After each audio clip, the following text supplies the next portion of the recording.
Hello, everyone. I'm Roxana Isaiu, Chief Product Officer at GRESB. Welcome to a very special episode of The Pulse. This is the first of a three-part miniseries covering the origins of GRESB as we're celebrating its 15-year anniversary. And joining me today is none other than Nils Koch, co-founder and former CEO of GRESB. Nils is a professor in real estate finance at Maastricht University and has made an impressive research career in financial aspects of commercial and residential real estate, with a particular focus on energy efficiency and sustainability of the real estate sector. Nils, very excited to have you here. Welcome.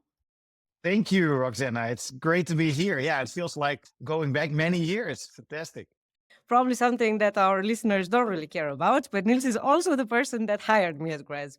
And during that first interview, I do have to say it was GRESB and not GRESB. Maybe something to clarify now. Nils, you've dedicated a considerable part of your career making the case for sustainable investing and doing the research necessary to support the business case behind it.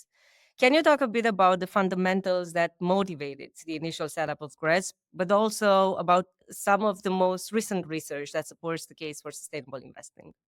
Yeah, Roxana, thanks a lot. I think what's fundamental to the foundation of GRESB 50 years ago, as well as today, is that there is a business case for energy efficiency, for sustainability, and perhaps, if you will, for ESG in real estate. And if you think about the chicken and the egg, when it comes to GRESB, there's no confusion. I did research on the financial implications of energy efficiency and sustainability in commercial real estate and office buildings in 2007, 2008, coming out of the crisis, lead the standard for green buildings that was still nascent at that point, had just enough buildings for us to look at. And there were, of course, plenty of buildings that were not LEED certified that were also relatively new or just renovated. And we compared the financial performance of these buildings in a way that probably in the industry don't really care about, but econometricians do care about. So we did that in a academically sound manner. And what we documented is that green energy efficient buildings perform better in the marketplace before the crisis, but also coming out of the crisis. So higher occupancy rates, higher sales prices, faster rent growth, faster lease up rates. And ultimately all of that was translated into the price of commercial buildings. And that was really the foundation. That was the start. That was before GRESB existed. I took that to a couple of pension funds and said, listen, folks, if you think about ESG, which by then was becoming more and more a word. Now we're, I think, in the phase out era of ESG. It's no longer so much a word, but if you care about ESG, you should really think about real estate. And we didn't so much talk at that point yet about infra because that was an emerging asset class, but real estate was very much there. And ESG in real estate is where you can both have an impact environmentally, but also then have financial returns. So to me, that is foundational to GRESB. That is what GRESB was built on. And that's what is foundational today. How transferable do you think these fundamental criteria are to other asset classes? Yeah, I think first of all, when you talk about the broad ESG or the broad green or sustainability, there's many elements that are in there, right? You could say, well, for energy efficiency, there's carbon emissions as a North Star or energy consumption, if you will, right? And that ultimately translates into carbon emissions one way or the other, depending on where you are, what your energy mix is. But once you start to unpack green in a broader way, there's many different elements. And some of those elements are more salient for some, call it property types in real estate, but also to some asset classes, right? So if you think about data centers, for example, you may care less to some extent about the people that work in that building. You still care about them, but there's fewer people working in that building as compared to living, right? Senior housing, student housing, multifamily residential, et cetera, et cetera. And in the same way, in an office building, well, you definitely care a lot about energy efficiency, but you also want to make sure that you create a space where people are, as happy and as productive as possible. If you go kind of beyond real estate and you think about infrastructure, and now you're thinking about many different types or asset classes within infra, you could also think about forestry, even toll roads obviously have different ESG criteria. I think in all of those asset types and asset subcategories, different elements of ESG are important and have a relationship with bottom line.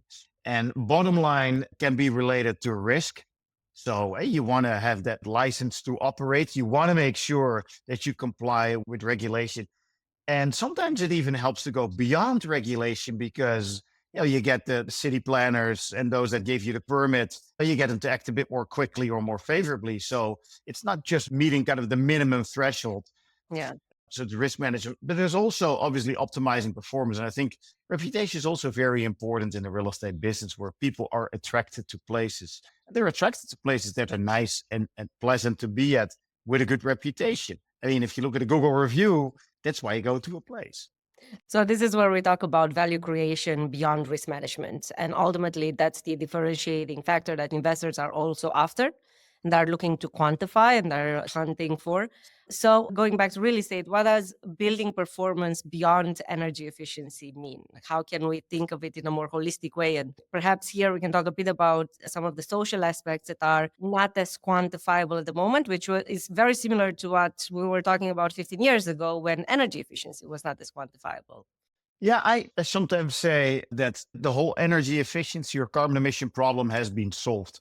That is from a technical perspective, right? Now we need Mhm. the capital and now we need to overcome some of the market barriers that we still face in rolling out carbon emission improvements. But principally, I think we have the technology there. We just miss some of the other elements to ultimately get to a net zero world. And of course, we need time for that, right? And building is if you will, a durable good, right? It's not like an iPhone should be durable good, but you still replace it every couple of years. You already see it with cars, it takes much longer. Well, buildings, well, they're like 50, 100 years. So it takes long to get that done. But we're on the right track from a carbon emissions perspective. At least that's what I believe. We can solve this. Now, beyond that, like I said in my previous comments, there's much more. That's what I still like about GRESB. And that's what I also like about some of the green building schemes at the asset level. What's important is that we don't stare ourselves blind on making a building as efficient as possible, because that's not the end game. I don't go to a building because it's so efficient. Well, now think about the building that you go to. I'll go there to, well, my home, to sleep and to hang out, to have dinner with my kids. I go to an office building, and especially today, that's important because it's pleasant to be there because I can see colleagues. I can see them in a meeting room that's amenable to having a good conversation. So then you start to think about, and I've been thinking about that a lot over the last 5, 6 years, about indoor environmental quality. And you start thinking about temperature, for example. You start thinking about CO2 levels, not CO2 levels because you can so much see them, but because you can smell them and because you can feel them if the levels are too high. You can also think about more social elements, like you indicated. How open is a building for us to run into each other? Is there vertical connection in a building, right? Very much a trend. Are there stairs? From a health perspective, that's great, but it's also great just from a connectivity perspective, rather than checking in at reception, swiping in, take the elevator to the 32nd floor, spend all day there, go down, maybe for lunch, maybe not. That's just not the office that I want to be in. And then when you think about other property types, because yeah, to some extent, I think office used to be number one. It's very much now in the living space. That's where elements of human connection play a very important role. So I don't necessarily think that every multifamily asset needs a dog spa or that every senior living asset needs a hairdresser. But I do think that every asset where people are living, they need a place where they can come together. And whether it's to play a bridge in the evening or Rummy Cube or Monopoly, or in student housing where they can study or just have a drink together in the morning or in the evening. That might be different kind of drink, but I think that is really important. So energy efficiency, critical, number one, but you don't go to a building because it's energy efficient. You go to a building because you want to be in that building. And that's where some of these other elements come to play. I would reinforce that is why the concept of sustainable real assets holistically continues to be the scope of what we do, the scope of what we focus on beyond decarbonization and beyond energy efficiency. I think that's really important. But what you shouldn't forget is that whereas the business case for reduction in carbon emissions or energy consumption is relatively easy to make and to convey to investors, or well, at least to those that pay for it, right? Could even be the tenant.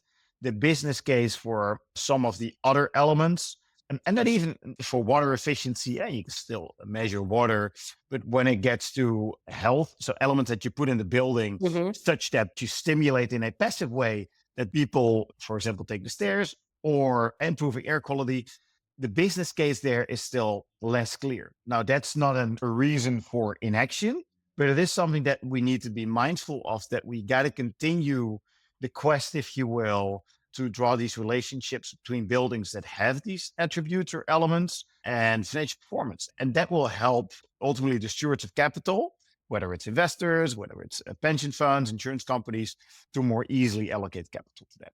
Absolutely, absolutely. And as we talk about these things, it's also very important to look at sector specific characteristics differently, because what you're describing in terms of internal staircase and health and well being and access to daylight will be different for an office or retail than it will be for a data center. And this is also a clear direction of travel for anyone that considers themselves a more sophisticated manager or user of property management. Now, since we're here to reflect a bit on the evolution of GRESB and conversely the industry's evolution over the past 15 years, I thought it would be interesting to see how does our current experience compare to what we thought 15 years ago. And so I looked for an early interview of yourself. And in one of those early interviews, you were saying, and I quote, "The topic of ESG investments is still fairly new in the investor universe. We need mainstream investment professionals that bring that knowledge of ESG." How would you comment on that now? Would you still stand by that statement? No, I think the industry has definitely evolved and evolved a lot. And when it comes to ultimate providers of capital, the stewards of capital, many more are now making, and again, I mentioned this, I don't know whether ESG is still the right word, because there's been some pushback on that, but that the material elements of sustainability, the material elements of ESG, I would say the majority of the stewards of capital, of investors, are thinking about that today. I think we made a lot of progress in terms also of the understanding of the different elements of ESG. That's what we talked about previously, right? What do I care about as an investor? If I'm an investor on behalf of the people that work in hospitals, doctors and nurses, I may care about different things than, for example, I'm steward of the capital for those in the construction sector, right? Then I care about health and safety, probably much more. So I think that different investors are more articulate in what they expect from their real estate and real asset investments on the front of ESG. I think they're much better to unpack ESG and pick and choose. And G to me always has been kind of something that's better known, alignment of interest, corporate governance, how do I structure a deal? And then the E&S has obviously evolved.